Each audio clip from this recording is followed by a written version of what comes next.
बहुत से लोग यूरोप जाते हैं, ऑस्ट्रेलिया जाते हैं पढ़ने के लिए, तो आपने अमेरिका को क्यों सेलेक्ट किया? जबकि यूरोप में ऐसा है कि एक पर्टिकुलर प्रोजेक्ट आपको दिया जाता है या फिर आप उस पर्टिकुलर प्रोजेक्ट को सजेस्ट करते हो और उस पे तो आपको थ्रू आउट पीएचडी करनी है। मेरा ध्यान गया कि यूएस में अभी इक्विटी, डाइवर्सिटी एंड इक्वालिटी जैसे कुछ कंसेप्ट्स हैं जिन पे बहुत फोकस आ रहा है अभी अर्बन एंड रीजनल प्लानिंग में। कि यहाँ आपको लर्निंग भी है, उसके बाद रिसर्च स्टार्ट होती है। तो मुझे ऐसा फील हो रहा था कि मास्टर्स के बाद कि मुझे फिर भी कुछ अभी पढ़ना बाकी है। Given the fact कि US has already advanced in infrastructure and committing itself to basic needs for the public, PhD में मैंने जितनी यूनिवर्सिटीज़ की वेबसाइट फॉलो की, स्प्रिंग में बहुत ही कम यूनिवर्सिटीज़ एडमिशन लेती है। I will also say कि साथ ही साथ अगर आपका वर्क एक्सपीरियंस जुड़ता जाता है एंड आपके पास अगर एक क्लैरिटी है ऑफ थॉट कि आपको आगे क्या करना है, तो professors give a lot of weightage to that candidate. SOP बहुत इंपॉर्टेंट रोल प्ले करती है यूनिवर्सिटी में अप्लाई करने के। हर यूनिवर्सिटी अपने रिक्वायरमेंट में कहीं ना कहीं लिखा होता है कि उनको किस टाइप की एसओपी चाहिए। Hello everyone, my name is Wasim Haider and I'm a professor of mechanical and materials engineering at Central Michigan University. आज मेरे साथ जो हैं दो बहुत ही खास मेहमान हैं, आइए इनसे बात करते हैं। तो सबसे पहले would you like to a little bit introduce yourself? So myself Patel Avit. I am from India. I born and brought up in Vadodara. I have done my bachelor's from another MSU which called Maharaja Sayajirao University of Baroda. So I have done BSc. It is 3 years course. After that, I have done masters from IIT Jodhpur. And after taking 1 year of break, I have applied here for the PhD program. So currently, I am doing PhD. I'm a first year student at MSU, Michigan State University. तो आप बताइए अपने बारे में कुछ। Hello, thank you for inviting me. My name is Anish Khare and I'm from India. I did my bachelor's in architecture, which is a 5 year course. And after completing my architecture degree, I started working in Bangalore itself. Although I interned in the city called Noida in the firm by the name Vastunidhi Architects, where I worked in some of the projects related to IIT Jodhpur and AIIMS Bhubaneswar. And after my internship was finished, I worked for a while in an apartment design and then I got into freelancing. तो आप मेरी नाज़रीन को कुछ बताएं कि बहुत से लोग यूरोप जाते हैं, ऑस्ट्रेलिया जाते हैं पढ़ने के लिए, तो आपने अमेरिका को क्यों सेलेक्ट किया? Okay, so for particular PhD here, we have to do some coursework. So मेरे कंट्री में भी ऐसा है कि हमें कोर्स वर्क करना पड़ता है, देन वी स्टार्ट रिसर्च। तो मुझे, जबकि यूरोप में ऐसा है कि एक पर्टिकुलर प्रोजेक्ट आपको दिया जाता है या फिर आप उस पर्टिकुलर प्रोजेक्ट को सजेस्ट करते हो और उस पे तो आपको थ्रू आउट पीएचडी करनी होती है। जबकि यहाँ आपको लर्निंग भी है, उसके बाद रिसर्च स्टार्ट होती है। तो मुझे ऐसा फील हो रहा था कि मास्टर्स के बाद कि मुझे फिर भी कुछ अभी पढ़ना बाकी है। तो मैं चाहूँगा कि कुछ पढूं मेरी फील्ड में जो मुझे आगे करना है, and then I start research. So इसलिए मैंने यूएस को चूज किया। तो आपसे भी यही सवाल है कि आपने क्यों यूएस को सेलेक्ट किया? So mainly मेरा फोकस अभी अर्बन एंड रीजनल प्लानिंग में है, which is basically city planning. And मैंने जब एसेस करा कि यूरोप में क्या काम चल रहा है एंड यूएस में क्या काम चल रहा है, मेरा ध्यान गया कि यूएस में अभी इक्विटी, डाइवर्सिटी एंड इक्वालिटी जैसे कुछ कंसेप्ट्स हैं जिन पे बहुत फोकस आ रहा है अभी अर्बन एंड रीजनल प्लानिंग में। एंड गिवन द फैक्ट कि US has already advanced in infrastructure and committing itself to basic needs for the public, it made more sense for me to pursue my degree ahead in the US. Okay. तो कुछ आप अपना बताइए कि application process, जब आपने Michigan State university में apply किया तो आपने खुद से सब कुछ किया, किसी कंसल्टेंट के थ्रू किया, तो कैसा रहा आपका एक्सपीरियंस? ओके, तो मैंने मेरी एग्ज़ाम प्रेप और सब कुछ खुद से किया है। फॉर जेआरई मैंने एक online mock test kind of एक वेबसाइट थी, उससे किया था। मुझे उसका नाम भी अब एग्जैक्ट ध्यान में नहीं है, बट मैंने उतना खास उससे नहीं किया। पर मुझे लगता है कि फॉर जेआरई ईटीएफ की या मगुस की खुद की जो वेबसाइट पे और उनकी जो बुक्स है वो बहुत बेटर है, रादर दैन आप कोई और चीज़ करो। एक दो से दोबारा रिपीट कीजिए, कौन सी वेबसाइट थी? ETS की खुद की वेबसाइट से आई थिंक 1 और 2 बुक्स है JRE के लिए, और मगूस इज मगूस। वन ऑफ द हाँ हाँ। Leading for in that one. तो मैंने मोस्टली उनकी वेबसाइट से और उनसे ही प्रैक्टिस की थी। बट अब after the corona mostly university for particularly PhD JRE को इतना कंसिडर नहीं करती। उनकी वेबसाइट पे ही लिखा है रिक्वायरमेंट में कि JRE इज ऑप्शनल, एंड मैंने देखा है कि हाँ वो ट्रीट भी ऐसे करते हैं। मैं उस टाइम पे कंफ्यूज था कि शायद उन्होंने लिखा ऑप्शनल है, पर शायद वो कंसिडर करे कि वो CV में एक बूस्ट दे, पर कई सारी यूनिवर्सिटी क्लियरली लिखते हैं कि आप सबमिट भी मत करो, और वो ट्रीट भी ऐसे ही करते हैं। तो मुझे लगता है कि आप मोस्टली जो अप्लाई कर रहे हैं उनको फोकस TOEFL या IELTS पे करना चाहिए। वो एक आई थिंक मेरे अकॉर्डिंग वो 20 to 25% वेटेज रखता है आपकी प्रोफाइल में, and then 20 to 25% CV SOP is really important, and LOL that is a letter of recommendation। तो मैंने कोई कंसल्टेंसी नहीं ली थी फॉर एनी प्रोसेस, बट हाँ यूट्यूब पे बहुत सारे वीडियोस आपको मिल जाते हैं जो आपको गाइड कर लेते हैं। ओके। तो मैंने मोस्टली वही फॉलो किया था।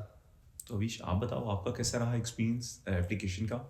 सो मेरे लिए इनिशियली काफ़ी मेरे मन में डाउट्स थे कि एग्जैक्टली अगर मुझे मास्टर्स भी परस्यू करना है तो मुझे कौन सी वाली ब्रांच चाहिए एग्जैक्टली, क्योंकि मेरा ओवरऑल पैशन हमेशा आर्किटेक्चर में था ही from 6th standard onwards school में।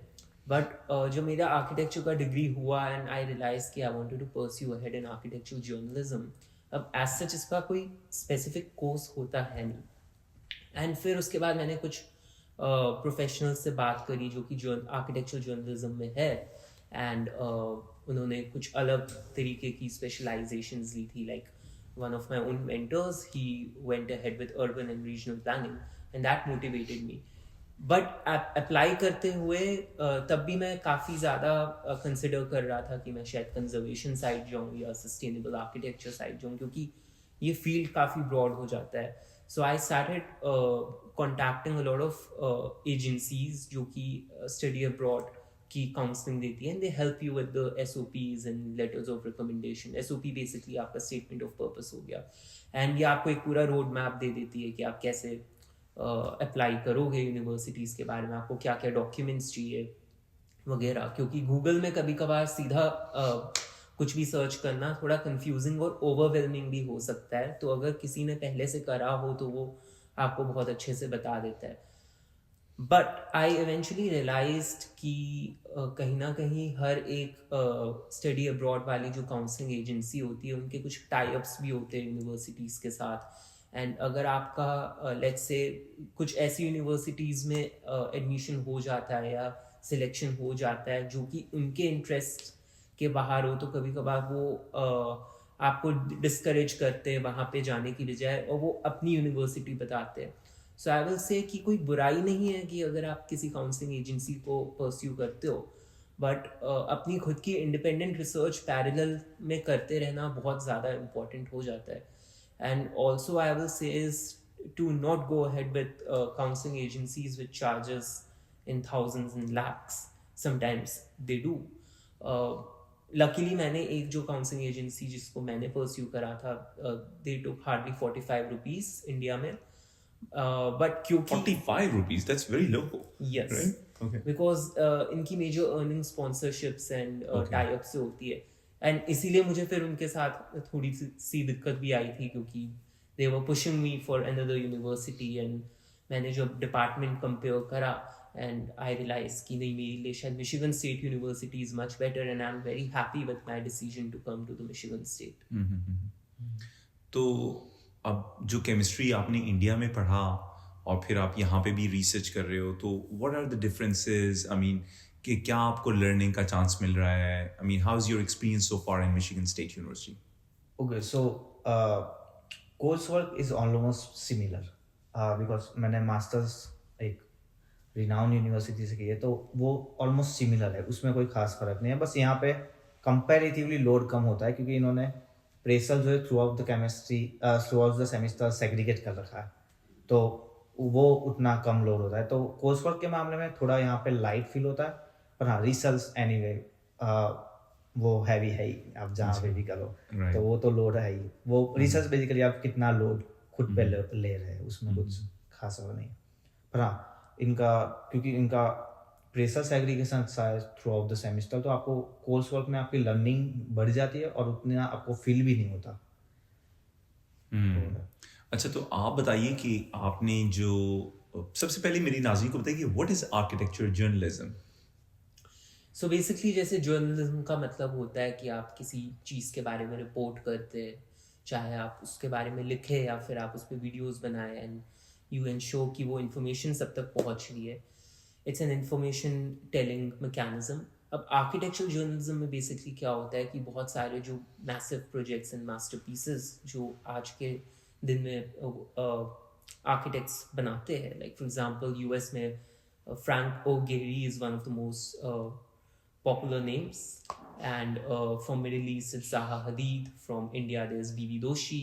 अब इनके स्ट्रक्चर्स जो होते हैं कई बार हमें आम लोगों तक उसको समझाना बहुत इंपॉर्टेंट होता है, क्योंकि by the end architecture is not just dependent upon architects' skills and talent and creativity।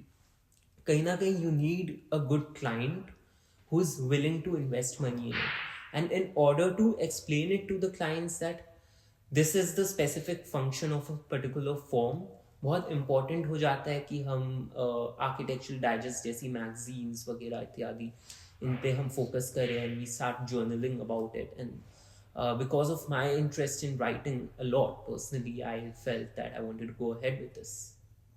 Okay, तो और आप मुझे ये भी बताइए कि आपने कंसल्टिंग किया या फ्रीलांसिंग किया बहुत, तो क्या अपॉर्चुनिटीज़ हैं दुनिया भर के लोगों के लिए जो कि आर्किटेक्चर में फ्रीलांसिंग करना चाहते हैं? आई थिंक ये कंट्री वाइज भी काफ़ी डिपेंड कर रहा है आज की डेट में। लाइक फॉर एग्जांपल अगर इकोनॉमिक बूस्ट है किसी कंट्री में तो फिर कंस्ट्रक्शन उतना बढ़ेगा, and with the demand in the construction definitely लोग भी परस्यू करते हैं, but it necessarily doesn't always translate into going ahead with an architectural agency और a firm. Like for example ज़्यादातर अभी भी हमारे कंट्रीज़ में स्पेशली इन इंडिया ये एक प्रैक्टिस है कि लोग do not want to go to an architect because architect hire करना काफ़ी एक्सपेंसिव रहता है, तो लोग डायरेक्टली कॉन्ट्रैक्टर के पास चले जाते हैं। तो उसकी लिमिटेशंस हमेशा रहती ही है, and you have to always be very competent because आप जिनके साथ अभी तक पढ़ रहे थे अब वही आपके कॉम्पिटिटर्स बन जाते हैं मार्केट में right after the graduation. That's true. अच्छा, तो आप ये बताइए कि when you were applying for admission in the US तो कुछ डिफिकल्टीज भी हुआ था आपको, या कुछ आप मेरे ऑडियंस को कुछ टिप्स देना चाहेंगे कि when students apply for admissions what do they do? I mean, how can they be more careful and how can they make their application so that they are successful? Okay, so मुझे एक मेरा जो drawback लगा through out the application इसकी, मैंने थोड़ा let start किया। Okay. मैंने मेरी application I think last week of November में स्टार्ट की थी, तो कई सारी यूनिवर्सिटी की एप्लीकेशन 1 दिसंबर को क्लोज हो जाती है, और आप जिन प्रोफेसर से LOR मांग रहे हो उनको टाइम लगता है कभी कभी LOR लेने में। पर्सनली मेरे साथ ही ऐसा हुआ था कि वो प्रोफेसर यूनिवर्सिटी में नहीं थे, वो लीव पे थे, तो मुझे एक यूनिवर्सिटी को छोड़ देना पड़ा क्योंकि उसकी डेडलाइन 1 दिसंबर थी और वो पॉसिबल ही नहीं था LOR सबमिट करना, और उनका LOR मेरे फील्ड में इम्पोर्टेंट था, क्योंकि मेरे यहाँ ये कहते हैं, मतलब कंसल्टेंसी की बात नहीं है पर इन जनरल मैंने जो भी सीखा है कि एप्लीकेशन का और वीज़ा का वो सब मैंने सीनियर से और ऐसे ही सीखा है। तो सीनियर ने मोस्टली यही बोला है कि आप उनसे LOR लो जो आपको अच्छे से जानते हैं, तो ही वो आपका LOR अच्छे से लिख पाएंगे। और आप जब भी LOR रैंडमली आप, मतलब फॉर एग्जांपल मैं इनऑर्गेनिक बैकग्राउंड का हूँ और मैंने ऑर्गेनिक के कोर्सेज कोई किए हैं और मैं उनसे LOR लिखा हूँ, तो that doesn't make any sense. वो आपकी फील्ड में आपको सपोर्ट करना चाहिए वो LOR, तो आप अगर वो प्रोफेसर सेम फील्ड का है दैट वुड बी ग्रेट। तो मुझे वो एक लिमिटेशन लगी थी, तो मैं वही बोलूँगा कि डेडलाइन पे ना जाओ, आप अपने स्पीड पे रहो और start early, because LOR is kind of difficult, it makes difficulties while application. तो फॉल सेमेस्टर के एडमिशन्स के लिए आप कह रहे हो कि आपने थोड़ा लेट स्टार्ट किया था हाँ। नवंबर के एंड पे, हाँ। तो स्प्रिंग में जो जनवरी का सेमेस्टर है वहाँ पे भी एडमिशन्स होते हैं? पीएचडी में मैंने जितनी यूनिवर्सिटीज़ की वेबसाइट फॉलो की एंड जो भी मुझे पता है, स्प्रिंग में बहुत ही कम यूनिवर्सिटीज़ एडमिशन लेती है। मोस्टली उनकी मेन बैच फॉल बैच होती है, और वो साइंस भी बना दिया क्योंकि उनको हम बेसिकली यहाँ पे टीए शिफ्ट कर रहे हैं, तो उनको ट्रेन करना होता है, तो वो पूरी बैच को एक साथ ही करने में प्रीफर करता है।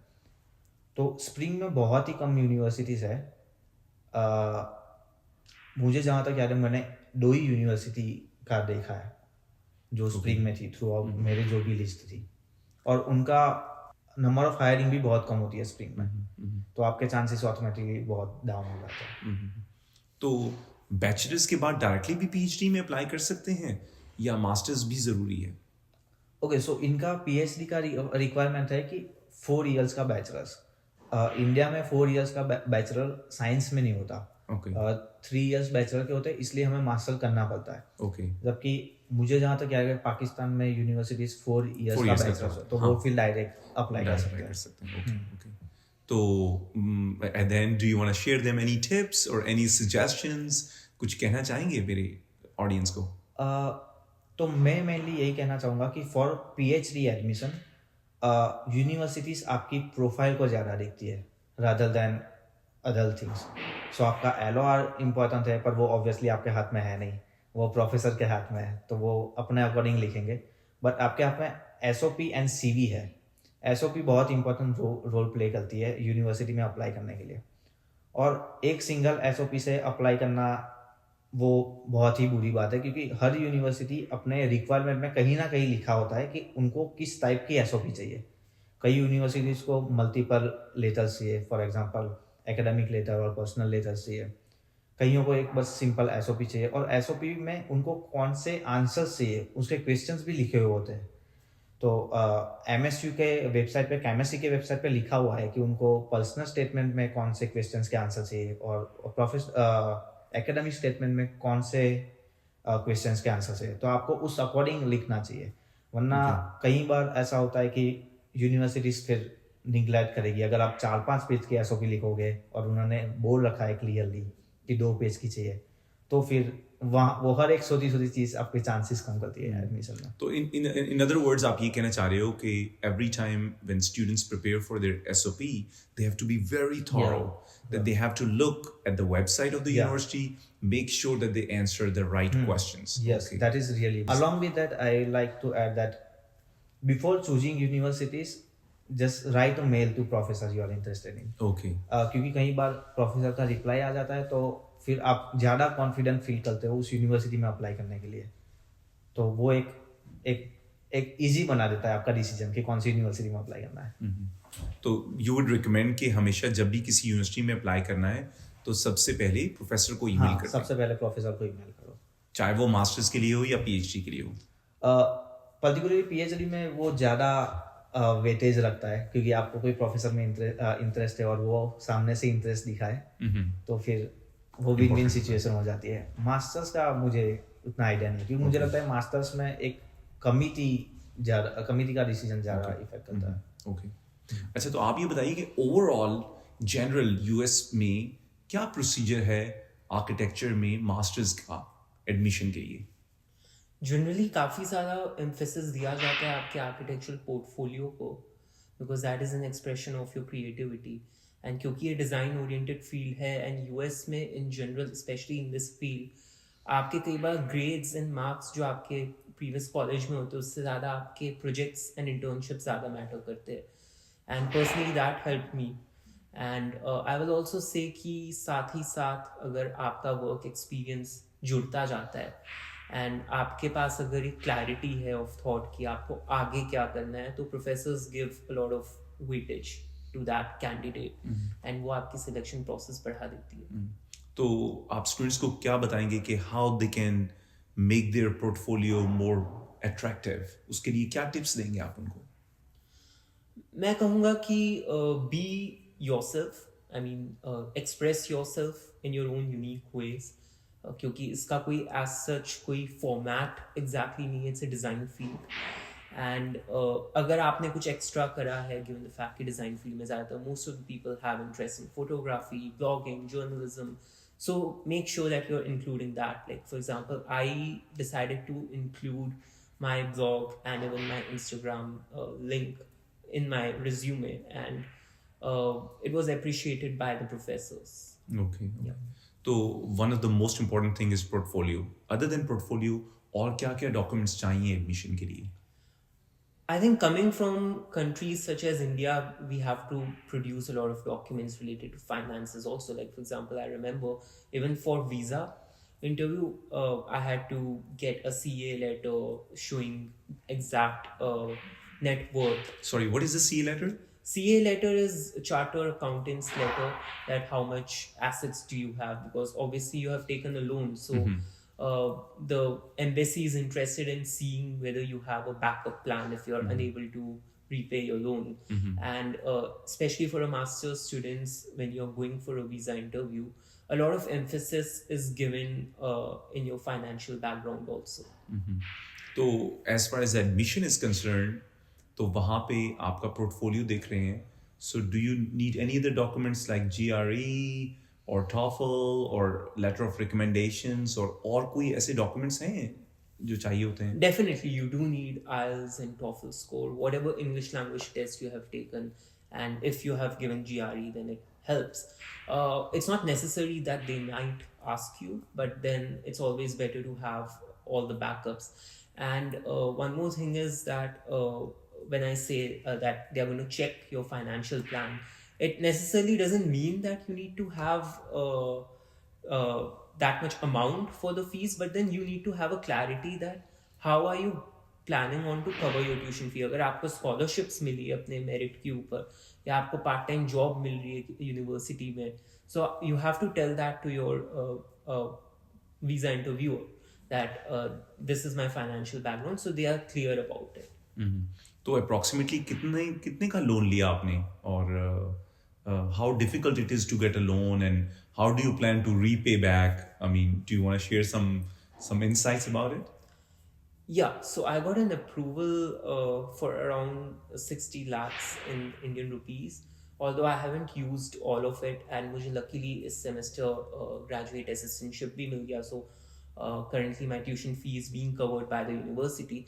In fact, for me to choose Michigan State University was because they have funds related to support and aid for the students from across the seas, and they help the students if you're performing well in your part-time job.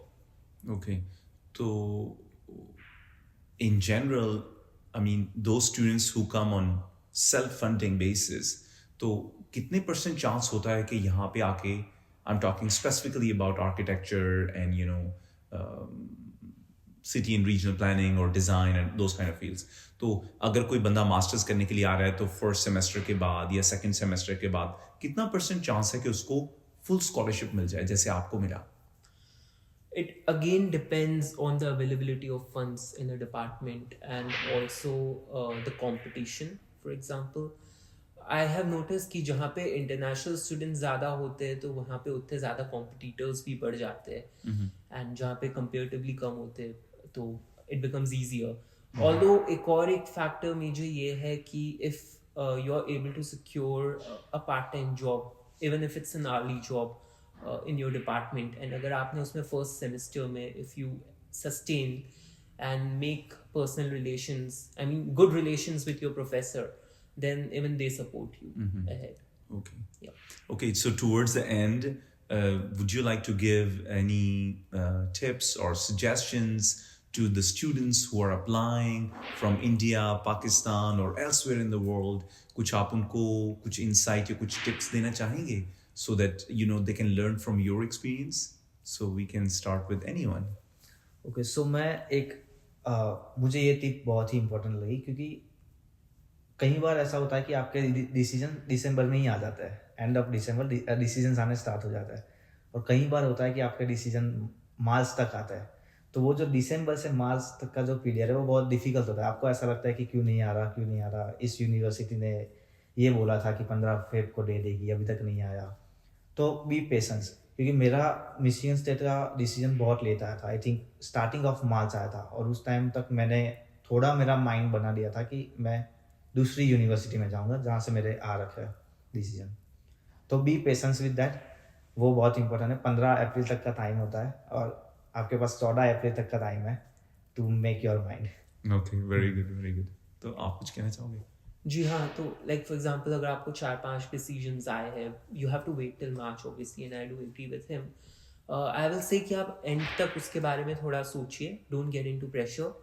आप एक बार अपने बाकी भी plans देखिए, like if you are going to transfer shift into a new city, तो वहाँ पे transportation कैसा है, अकोमोडेशन कैसा है।